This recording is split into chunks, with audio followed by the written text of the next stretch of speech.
Gotcha. One more. Haha. What? Stop disappearing, cheater. All right. Boom. Gotcha. Gotcha. Ha ha ha. Oh, hi. Sorry, that wasn't planned at all.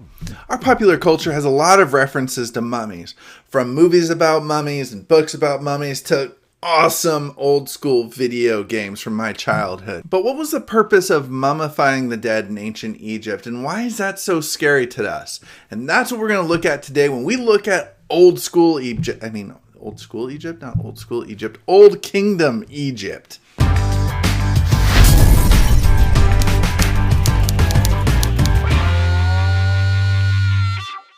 Hey everyone, I'm Jeremy Corwin. Today we are talking about Old Kingdom Egypt. When Menes united Upper and Lower Egypt, he became the first pharaoh of Egypt. He also started the first dynasty. Now you'll hear Egyptologists, or people and historians who study Egypt for a living, talk about dynasties. They'll talk about the first dynasty, the second dynasty, the 18th dynasty, yada, yada, yada. All I want you to know for our purposes is that a dynasty is a series of rulers from the same family. So by the third dynasty, or the third family that ruled over Egypt, the Old Kingdom had started. Now it's important to realize that the Old Kingdom is a label we put on it today. People that were living in Egypt during the Old Kingdom weren't like, I'm living in Old Kingdom Egypt, because we came up with that term, now. And in Old Kingdom Egypt, we see a lot of the cultural practices that would carry on through Middle and New Kingdom Egypt as well. Let's start with the Pharaoh. The Pharaoh was the king of Egypt. He was also seen as being a god, which comes with a lot of power, but it also comes with a lot of responsibility, because when things go wrong, you're the one who's blamed for it. So example, if crops fail, people blame you, not the weather. The pharaoh was at the top of Egypt's social hierarchy. When you look at a textbook, they usually talk about the social pyramid. Clever, because Egypt had pyramids and it's shaped, yeah, okay. So at the top, you've got one pharaoh. Underneath the pharaoh, you have government officials that report directly to the pharaoh. Government officials usually came from wealthy families. Now, underneath the government officials, you have priests. Priests were very important in Egyptian society because religion was a part of almost all daily life activities. Now, there were more priests than government officials, and obviously more government officials than the one pharaoh. So you can see as you go up this pyramid, there are fewer and fewer people, but those people have more power. Anyway, underneath the priests, you had scribes. Scribes wrote things down for the government and for the priests. It took many years to learn how to write, and so scribes were very, very important in Egyptian society. Underneath scribes, you've got craftspeople. Craftspeople included groups like metalworkers, artists, carpenters, and stone carvers. And finally, at the bottom of the social pyramid, you had peasants and slaves. Now, peasants and slaves worked on the land. They were farmers. They also helped the pharaoh build huge structures that we think of when we think of Egypt. Like Mesopotamia, the Egyptians were polytheistic. Remember, that means they believed in more than one god. Many of these gods had human and animal characteristics. For example, the god Anubis, the god of the dead, had the head of a jackal and the body of a man. Other Egyptian gods included Ra, the sun god, Osiris, god of the underworld, Isis, the goddess of protection, and Horus, the god of the pharaoh. In fact, the pharaoh was seen as a living Horus. Egyptians also believed in an afterlife. That's another way of saying that there's a life after they died. They believed the Ka, or the spirit, left the body, but it was still linked to the body. And because it was linked to the body, it was important for the body to be preserved so that the Ka would recognize the body. This is where mummies come from. The earliest mummies were created naturally, maybe on accident. People buried their dead in the sand of the desert. shallow graves. The heat and the sand of the desert dried the bodies naturally very quickly. Over time, Egyptians developed a process called mummification. They removed most of the organs and dried out the stomach, intestines, lungs, and liver of the person. Organs are the first things to decay in a body. They left the heart in the body, though, because that was kind of the center of intelligence. The body was then covered in natron, which is a natural salt, and left to dry for 40 days.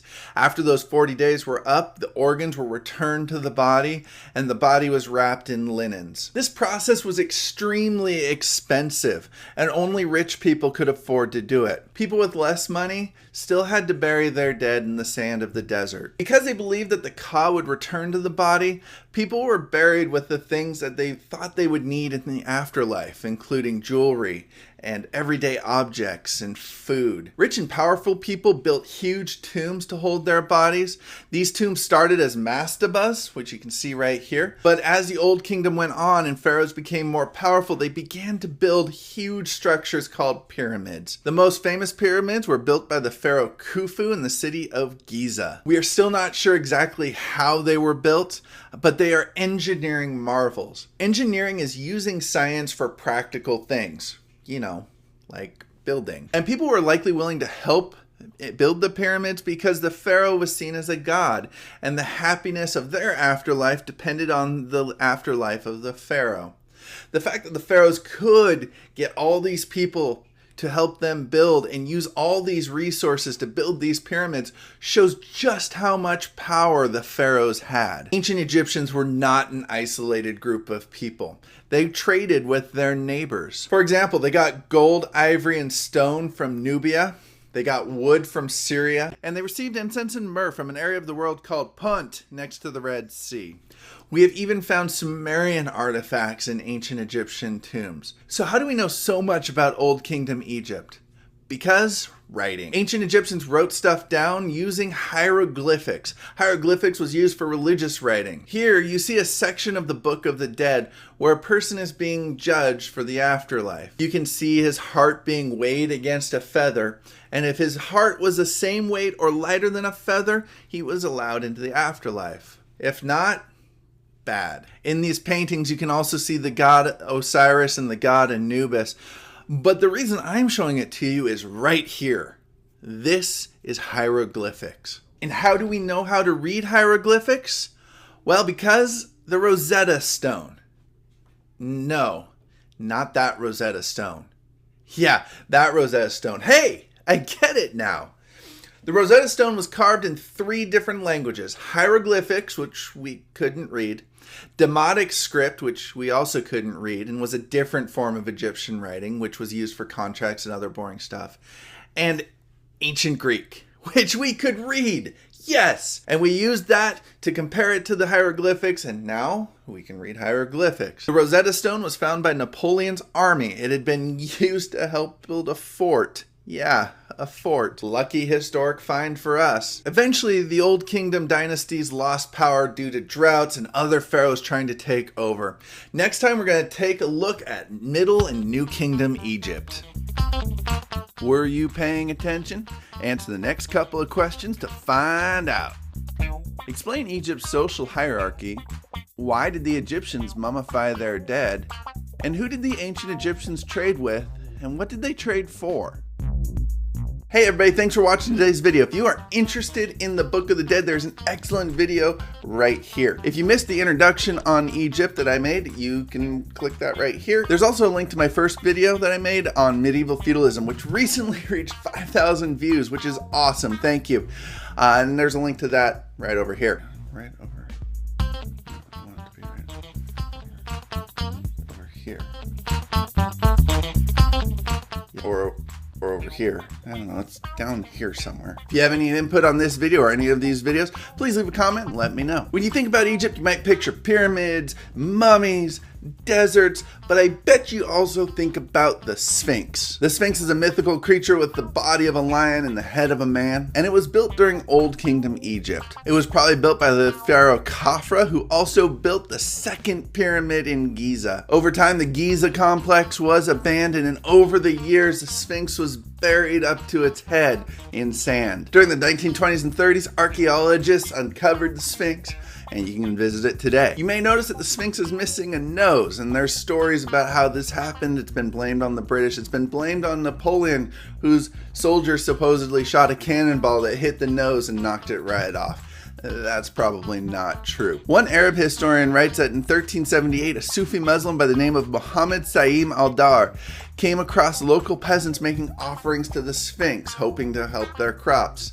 He believed that this was so wrong that he destroyed the nose on the Sphinx. The peasants were outraged and hung him for vandalism.